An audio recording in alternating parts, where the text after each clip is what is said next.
Ang mabuting balita ng Panginoon ayon kay San Marcos. Nagpatuloy si Jesus ng pagsasalita. Sinabi niya, "Sinisindihan ba ang ilawan upang itago sa ilalim ng takalan? O kaya'y sa ilalim ng higaan? Hindi ba't kapag nasindihan na, ay inilalagay ito sa talagang patungan ng ilaw? Walang natatagong hindi malalantad at walang lihim na hindi mabubunyag. Makinig ang may pandinig."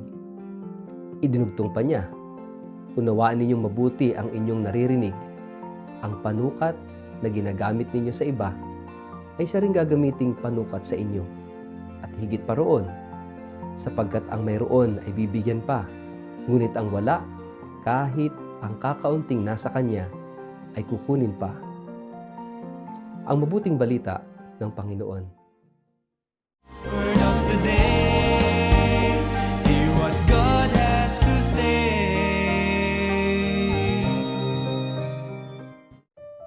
Mapagpalang araw po sa inyong lahat. Kumusta po kayo? Ang ating word of the day ay responsibility. May mga biyayang kapag tinanggap ay hindi na maaaring baliwalain. May mga katotohanan kapag nasilayan ay hindi na pwedeng ikubli na lamang. May mga sandaling ang Diyos ay hindi lamang nagbibigay, kundi umaasa rin ng tugon. Ito ang himig ng Ebanghelyo ngayon at isang salita ang tahimik ngunit matindi ang bigat na sumasalo sa buong mensahe. Responsibility o pananagutan. Ginamit ni Jesus ang larawan ng isang ilawan, simple, pangkaraniwan at madaling maunawaan. Ang ilawan ay hindi dinadala upang itago sa ilalim ng takalan o higaan. Ito ay inilalagay sa patungan upang magbigay liwanag. Sa unang tingin, parang praktikal na paalala lamang ito. Ngunit sa mas malalim na antas, ito ay isang seryosong pahayag tungkol sa pananagutan ng taong binigyan ng liwanag. Kapag ikaw ay nabigyan ng ilaw, ikaw ay may tungkuling magpaliwanag. Kapag ikaw ay nabigyan ng katotohanan, ikaw ay may pananagutang mamuhay ayon sa katotohanan. Ang ilawan ay maaaring unawain bilang salita ng Diyos, bilang pananampalataya, bilang konsensya, bilang biyayang natanggap sa karanasan ng Diyos. Hindi ito pag-aari na maaaring itago para sa sarili lamang. Ang liwanag ay hindi neutral. Kapag hindi ito ginamit upang magbigay liwanag, ito ay nagiging walang saysay. Kaya't ang tanong ni Jesus ay hindi lamang kung may ilawan ka, kundi kung ano ang ginagawa mo rito. Mga kapatid, sa ating buhay, maraming anyo ang ilawang ipinagkatiwala sa atin ng Diyos. May mga taong binigyan ng kakayahang umunawa, ngunit ginagamit ito upang manahimik sa harap ng kamalian. May mga taong binigyan ng impluwensya, ngunit pinipiling hindi magsalita upang manatiling ligtas. May mga taong binigyan ng pananampalataya, ngunit itinatago ito sa pribadong espasyo. Hiwalay sa araw-araw na pamumuhay. Ang Ebanghelyo ngayon ay paalala na ang biyaya ay laging may kaakibat na pananagutan. Dagdag pa ni Jesus, walang natatago na hindi mabubunyag at walang lihim na hindi malalantad. Hindi ito pagbabanta, kundi katotohanan ng buhay. Ang paraan ng ating pamumuhay ay laging lumalabas sa ating kilos, sa ugali, sa desisyon. Ang ilaw na tinatago ay nagiging dilim sa loob. Ang katotohanang hindi isinasabuhay ay nagiging pabigat sa konsensya. Ang pananagutan ay hindi parusa, ito'y paanyaya sa integridad. Ang pagiging buo ng loob at ng gawa. May mahalagang babala rin si Jesus. Mag-ingat kayo sa inyong pinakikinggan. Ang pananagutan ay nagsisimula sa pakikinig. Hindi lahat ng tinig ay dapat bigyan ng puwang. Ang puso ay parang ilawan din. Kung ano ang paulit-ulit na pinakikinggan, iyon ang nagiging direksyon ng liwanag nito. Kung ang ating pandinig ay puno ng galit, tsismis at kasinungalingan, ang liwanag ay lumalabo. Kung ito naman ay puno ng salita, ng katotohanan at kabutihan, ang liwanag ay lumalakas. May pananagutan tayong bantayan ang ating pandinig, sapagkat dito nagsisimula ang ating pasya at desisyon. Idinagdag pa ni Jesus ang isang prinsipyong madalas hindi agad naunawaan. Sa sukat na inyong ginagamit, sa gayon din kayo susukatin. Ang pananagutan ay may kaugnayan sa paggamit. Kung paano natin ginagamit ang liwanag, kung ito ba'y ibinabahagi o ikinukubli, kung ito ba'y ipinagtatanggol ang tama o pinapalusot ang mali. Iyon din ang babalik sa atin. Ang taong marunong gumamit ng biyaya ay binibigyan pa. Ang taong pinababayaan ito ay unti-unting nawawalan. Hindi dahil maramot ang Diyos, kundi dahil ang biyaya ay lumalago lamang kapag ibinabahagi, kapag ginagamit. Sa isang mas malalim na pagtingin dito, tinatanong tayo ng Ebanghelyo. Ano ang pananagutang kaakibat ng ating pananampalataya?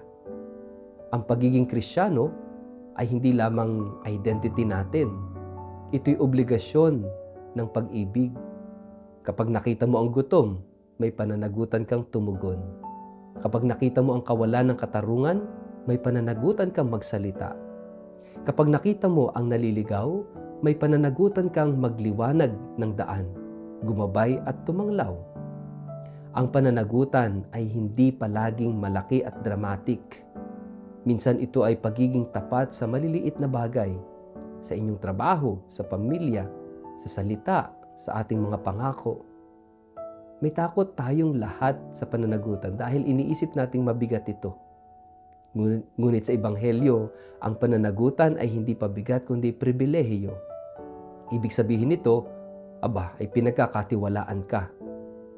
Ang Diyos ay hindi magbibigay ng ilawan kung hindi niya inaasahang kaya mo itong dalhin. Ang pananagutan ay tanda ng tiwala ng Diyos sa ating mga tao. Sa antas ng simbahan at ng lipunan, malinaw ang hamon. Ang pananampalataya ay hindi maaaring manatiling pribadong karanasan lamang.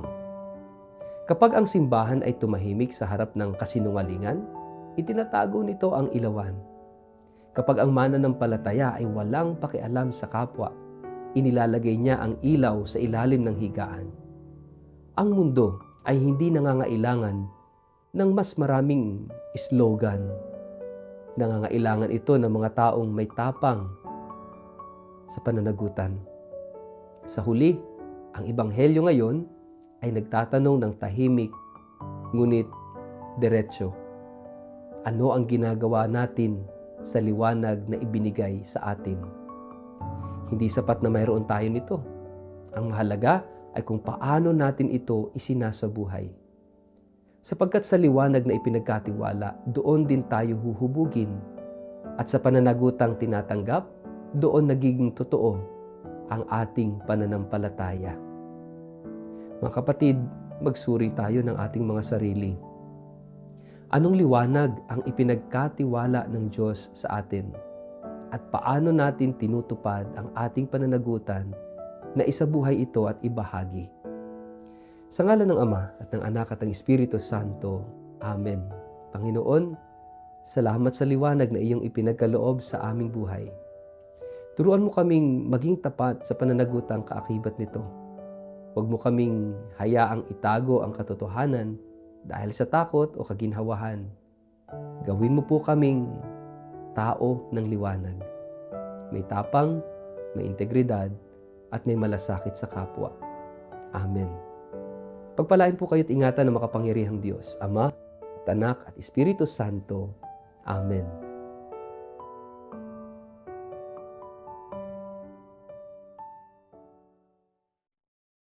Ikinagagalak naming ipaalam sa inyong lahat ang muling pagbubukas ngayong taong ito ng Hope Center, isang ligtas at mapagkalingang lugar para sa mga nangangailangan ng paggaling at panibagong pag-asa sa buhay.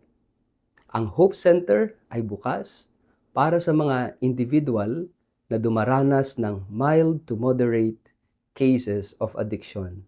Kabilang na po rito yung pagkakalulong sa droga, pagsusugal, alkoholismo, digital addiction, gaya po ng internet addiction, online gaming addiction, at syempre yung online gambling addiction. Mga kapatid, layunin po ng Hope Center na magbigay ng holistic na paggaling, physical, psychological, spiritual, at social healing sa pamamagitan ng maayos na programa ng pag-aalaga, ng paggabay, at pagbabagong buhay. Kung ikaw po o ang isang mahal sa buhay ay naghahanap ng tulong, pag-asa, at bagong simula, bukas po ang aming pintuan para sa inyo. At para po sa mga interesado, makipag-ugnayan lamang po kayo. Mag-message o tumawag sa numerong ito, 0945-874-0799.